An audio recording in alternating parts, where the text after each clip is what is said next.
ஜீவநீரோடை ஊழியங்கள் வழங்கும் இதயத்திற்கு இன்று ஒரு சிந்தனை. சூழ்நிலைகள். யோனாவின் சரித்திரத்தை படித்து பாருங்கள். அங்கே யோனாவின் கீழ்ப்படியாத செயல்கள், அதனால் விளைந்த பல வேதனையான சம்பவங்கள் யாவற்றையும் காண்கிறோம். ஆனாலும் தேவன் அவனை கடுமையாக கண்டித்ததையோ குற்றப்படுத்தியதையோ எங்கும் காண முடியாது.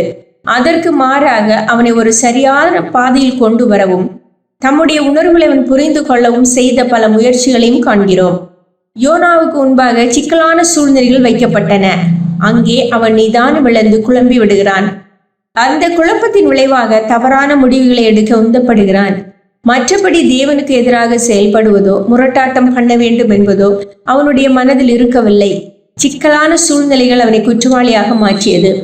தேவன் அதை புரிந்து கொண்டதால் தான் அவனை தவறான திசைகளிலிருந்து தம்முடைய விருப்பத்திற்கு இசைந்து வர அநேக வழிகளை கையாளுகிறார். பேதுரு இயேசுவை மறுதலித்தவன், அவரை சத்தியம் பண்ணி சபித்தவன். எவ்வளவு பெரிய பாவம் அது! ஆனாலும் இயேசு அவனை குற்றவாளியாக ஒதுக்காமல் அவனுக்குத்தான் உயிரோடு எழுந்து முதல் காட்சி கொடுத்தார். ஏன்? அவன் வைக்கப்பட்ட சூழ்நிலைகள் தான் அவனுடைய தடுமாற்றங்களுக்கு காரணம் என்பதை அவர் அறிவார். பிறருடைய தவறுகளை கண்டவுடன் முன்பு யோசிக்காமல் குற்றவாளியாக தீர்த்து விடுகிறோம். அவர்கள் வைக்கப்பட்ட சூழ்நிலைகளை கவனிக்கிறோமா?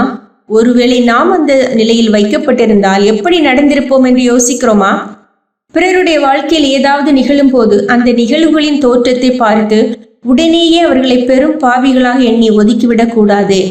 அவர்களின் சூழ்நிலைகளையும் சற்று கவனிக்க வேண்டும். அவ்விதமான காரியங்கள் நிகழ அவர்களை குற்றவாளிகள் என பார்த்து குற்றஞ்சாட்டுவதற்கு பதிலாக அவர்களுக்கு சம்பவித்த நிர்பந்தமான சூழ்நிலைகளை கண்டுணர்ந்து அதற்காக பரிதாபப்பட்டு அவர்களுக்கு சில உதவிகளை செய்வது நல்லது. சிந்தனைக்கு. இன்னொருவர் செய்த தவறை நீ செய்திருந்தால் எப்படி நடத்தப்பட விரும்புவாயோ அப்படியே நீ அவரை நடத்து. இன்னொருவர் செய்த தவறை நீ செய்திருந்தால் எப்படி நடத்தப்பட விரும்புவாயோ அப்படியே நீ அவரை நடத்து.